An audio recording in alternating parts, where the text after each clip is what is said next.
हर रात जब आप अपने बिस्तर पर लेटते हैं और अपनी आंखें बंद करते हैं तो एक पल ऐसा आता है जब आप इस दुनिया से गायब हो जाते हैं। आपका शरीर वहीं होता है, सांस चलती रहती है, दिल धड़कता रहता है, लेकिन आप यानी आपकी चेतना वहाँ नहीं होती। कभी आपने सोचा कि उस समय आप कहाँ होते हैं? क्या नींद केवल शरीर की थकान मिटाने का तरीका है, या यह आत्मा की एक ऐसी गुप्त यात्रा है जिसके बारे में विज्ञान भी पूरी तरह से नहीं जानता? हमारे प्राचीन शास्त्र कहते हैं कि नींद मृत्यु की छोटी बहन है, क्योंकि हर रात जब हम सोते हैं तो हम एक तरह से मर जाते हैं और हर सुबह जब हम जागते हैं तो हमारा पुनर्जन्म होता है। लेकिन इस सोने और जागने के बीच के समय में आत्मा क्या करती है? क्या वह शरीर के पिंजरे में ही कैद रहती है, या वह उन लोगों की यात्रा पर निकल जाती है जो हमारी जागृत अवस्था से बहुत दूर है? आज हम उसी रहस्य से पर्दा उठाएंगे जो आपकी हर रात की नींद में छिपा है।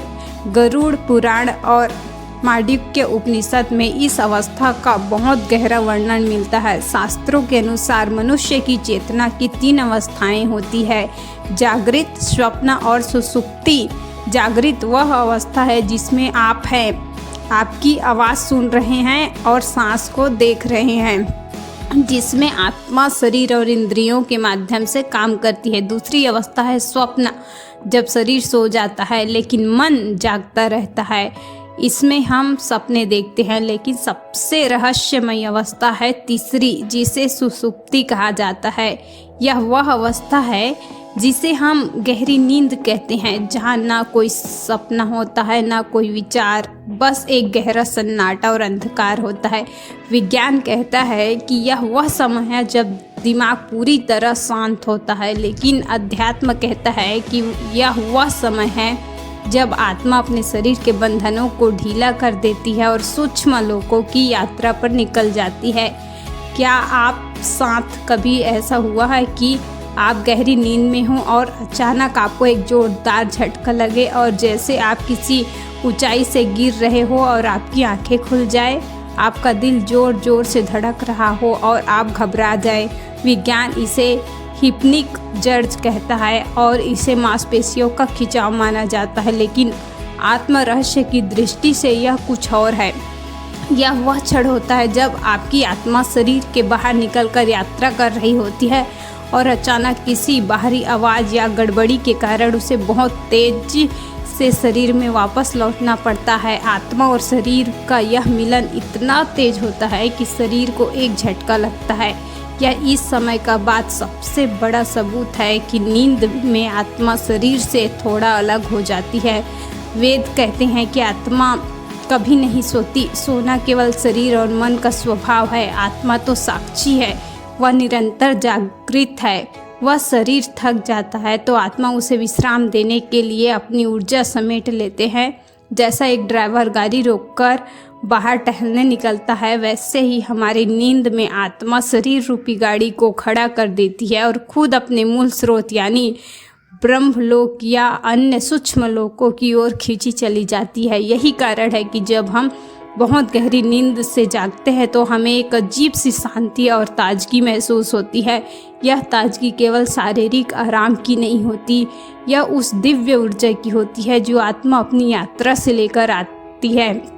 लेकिन यहाँ एक बहुत बड़ा प्रश्न उठता है, अगर हर रात किसी और लोक में जाती है आत्मा, अगर हम देवी देवताओं या पितरों से मिलते हैं तो हमें सुबह कुछ याद क्यों नहीं रहता? हम सब कुछ भूल क्यों जाते हैं? इसका उत्तर हमारे शास्त्रों में माया के आवरण के रूप में दिया गया है। जैसे बच्चा गर्भ में सब जानता है लेकिन जन्म होते ही रोता है और सब भूल जाता है, वैसे ही जब आत्मा सुषुप्ति लोक से वापस शरीर में प्रवेश करती है तो उसे एक विस्मरण का टीका लगा दिया जाता है। यह भूलना जरूरी है, क्योंकि अगर आपको रात की यात्रा याद रही, अगर आपको वह स्वतंत्रता याद रही तो शरीर के बाहर है और आप इस भौतिक दुनिया में वापस लौटना ही नहीं चाहेंगे। आप इस शरीर की सीमाओं में घुटने लगेंगे। इसलिए प्रकृति ने यह व्यवस्था बनाई है कि आप यात्रा तो करें, ऊर्जा तो लाएं, लेकिन यादें वहीं छोड़ आएं। फिर भी कुछ यादें छूट जाती है जिसे हम सपने कहते हैं। कभी कभी आपको ऐसा सपना आता होगा जो बहुत वास्तविक लगता है। आप किसी सुंदर जगह पर हैं, हवा में उड़ रहे हैं या किसी ऐसे व्यक्ति से मिल रहे हैं जो अब इस दुनिया में नहीं है, और जब आप जागते हैं तो आपको लगता है कि यह सपना नहीं था, यह सच था। गरुड़ पुराण के अनुसार यह सच में आत्मा की यात्रा के अंश होते हैं। जब आत्मा शरीर से बाहर निकलती है तो वह समय और स्थान की सीमाओं से परे हो जाती है। वह पल भर में हजारों मील दूर जा सकती है, उन लोगों से मिल सकती है जो शरीर छोड़ चुके हैं। कई बार हमारे पूर्वज हमारे सपनों में आते हैं, वह हमें कोई संदेश देते हैं या बस हमें देखते हैं। यह केवल मन का वहम नहीं होता, यह दो आत्माओं का मिलन होता है जो एक ही स्तर पर, जिसे हम एस्ट्रल प्लेन या सूक्ष्म लोक कहते हैं, वहाँ मिले थे। इस यात्रा के दौरान आत्मा शरीर से पूरी तरह अलग नहीं होती। अगर वह पूरी तरह अलग हो जाए तो मृत्यु हो जाएगी। आत्मा और शरीर के बीच एक चमकीला धागा से जुड़ा रहता है, जिसे पाश्चात्य जगत में सिल्वर कार्ड या रज्जू कहा जाता है, और हमारे योग शास्त्रों में इसे प्राण सूत्र कहा जाता है। आत्मा ब्रह्मांड के किसी भी कोने में चली जाए, यह धागा उसे वापस उसके शरीर तक खींच लाता है। जब हम सुबह जागते हैं तो वही धागा है जो आत्मा को वापस शरीर के ढांचे में फिट करता है। मृत्यु के समय यही धागा टूटता है, लेकिन नींद में यह बना रहता है। जब गहरा नींद होता है तो हमारे आर्थियों ने कहा है कि नींद में हम केवल इधर उधर नहीं भटकते, बल्कि हम अपने कर्मों के हिसाब से अलग अलग लोकों में जाते हैं। एक सात्विक व्यक्ति जो दिन भर अच्छे कर्म करता है, पूजा पाठ करता है और मन को शांत रहता है, वह आत्मा नींद में उच्च लोकों की ओर जाती है।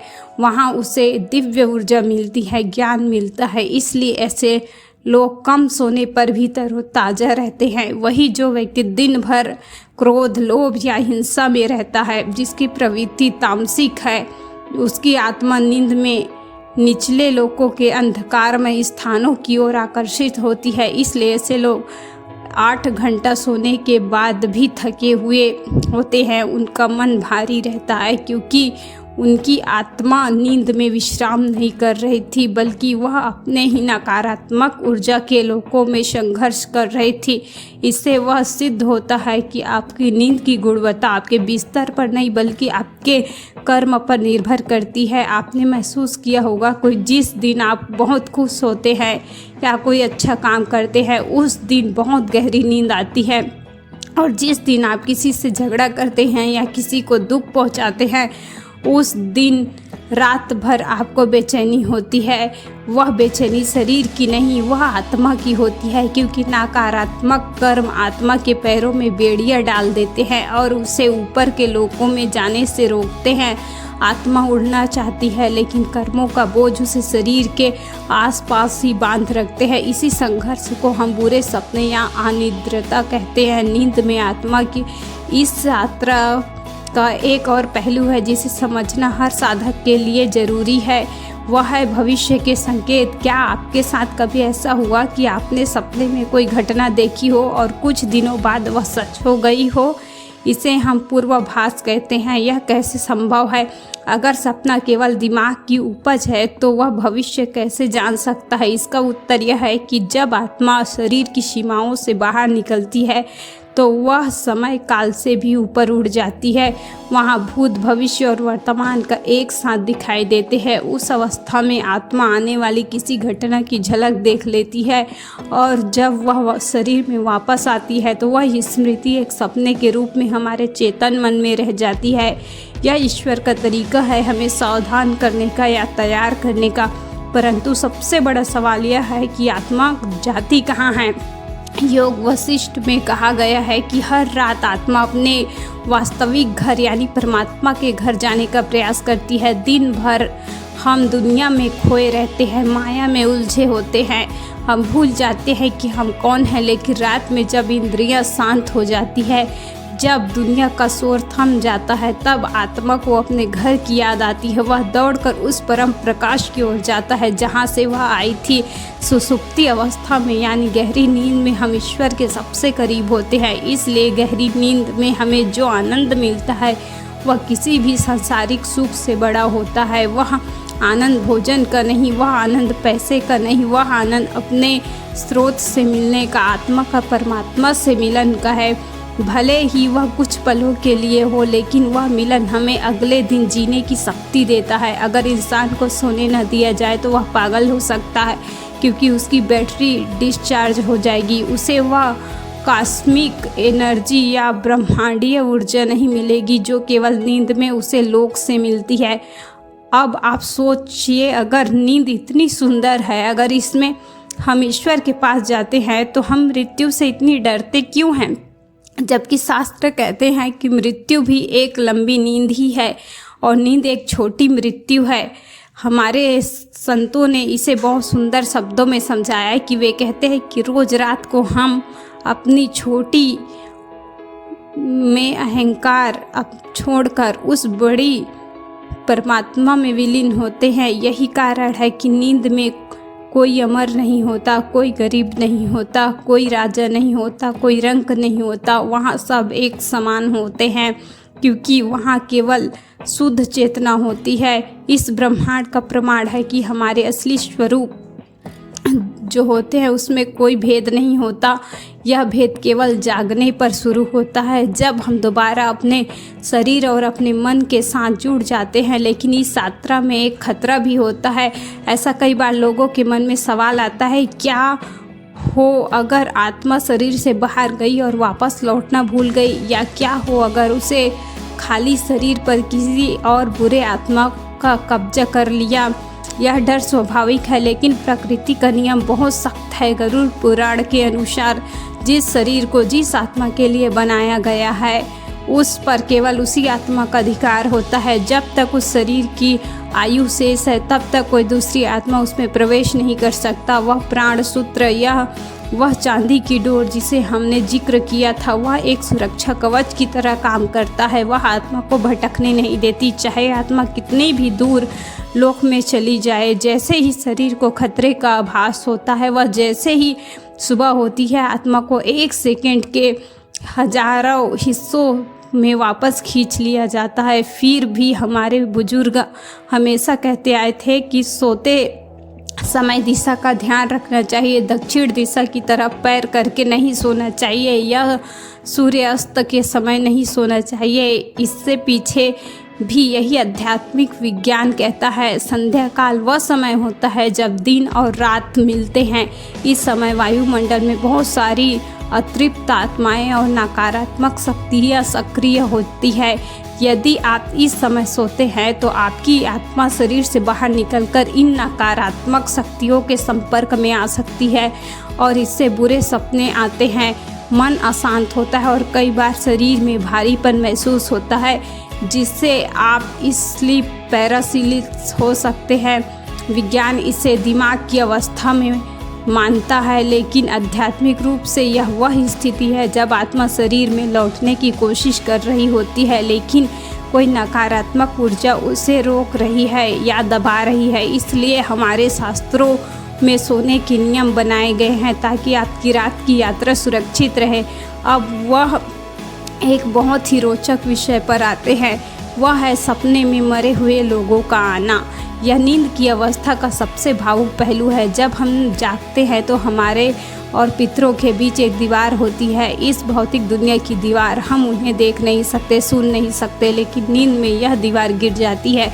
जब आपकी आत्मा सूक्ष्म शरीर यानी एस्ट्रल बॉडी में होती है तो वह उसी आवृत्ति पर कंपन करती है जिस पर पितरों की आत्मा करती है, इसलिए मिलन संभव हो जाता है। कई बार यह मिलन सिर्फ आपकी यादों का खेल होता है, लेकिन इसकी पहचान क्या है? कैसे पता चले कि वह सच में आए थे या सिर्फ सपना था? इसकी पहचान बहुत सरल है। अगर सपने में आपके पितर बहुत शांत दिखाई दे, उनके चेहरे पर एक तेज हो और वह आपको कोई सलाह दे या बस चुपचाप खड़े रहे, तो जागने के बाद आपको डर न लगे बल्कि एक शांति महसूस हो, तो समझ लीजिए कि वह सच में आपसे मिलने आए थे। वह सूक्ष्म लोक में आपकी आत्मा से मिले थे, उन्होंने आपको आशीर्वाद दिया है। लेकिन अगर वह सपने में दुखी दिखे, रोते हुए दिखे या आपसे कुछ मांग रहे हो, जैसे खाना या पानी, या संकेत कि आपकी आत्मा को शांति नहीं मिली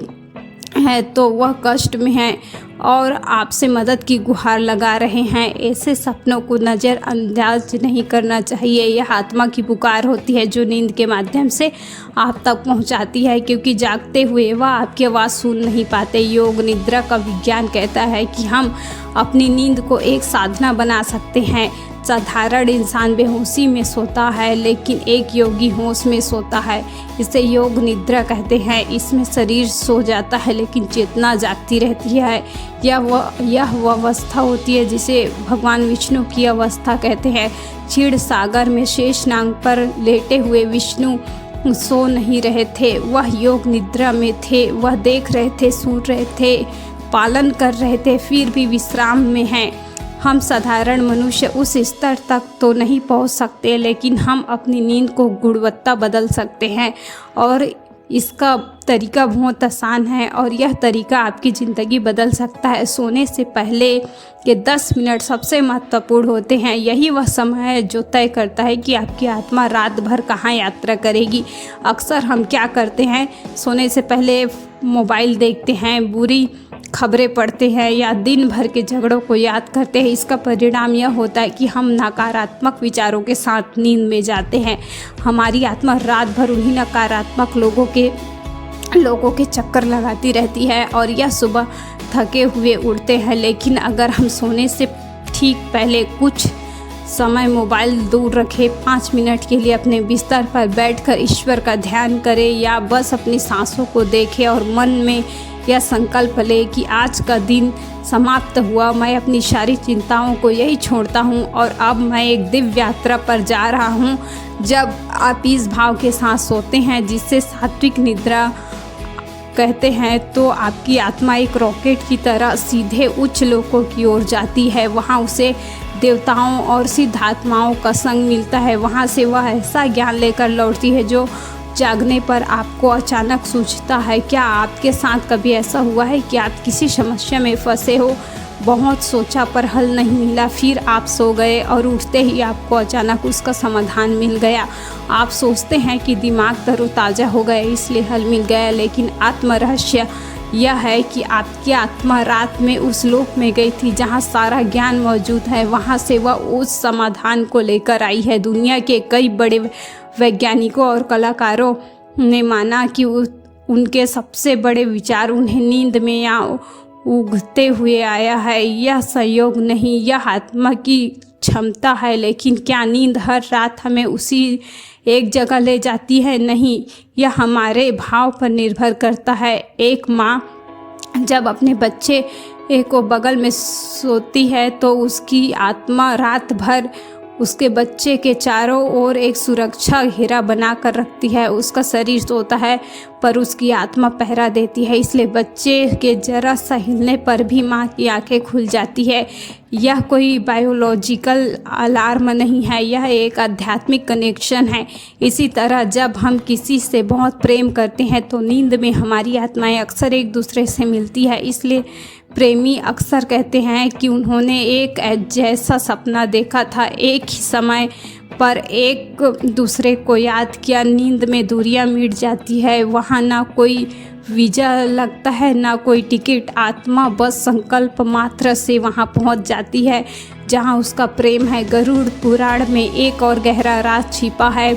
वह कहता है कि जो लोग मृत्यु के बाद करीब होते हैं, यानी जिनका समय पूरा होने वाला होता है, उनकी नींद का पैटर्न बदल जाता है। वह या तो बहुत ज़्यादा सोने लगते हैं या उनकी नींद बिल्कुल उड़ जाती है। ऐसा इसलिए होता है क्योंकि उनकी आत्मा धीरे धीरे शरीर से अपना बंधन ढीला कर ना शुरू कर देती है। वह उस लोक की तैयारी शुरू कर देता है जहां उसे हमेशा के लिए जाना है। ऐसे लोगों को अक्सर सपने में अपने मरे हुए रिश्तेदार दिखने लगते हैं।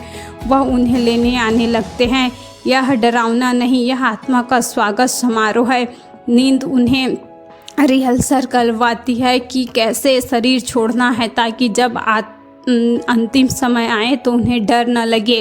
नींद एक वरदान है जिसे हम समझ नहीं पाते। हम इसे सिर्फ समय की बर्बादी समझते हैं।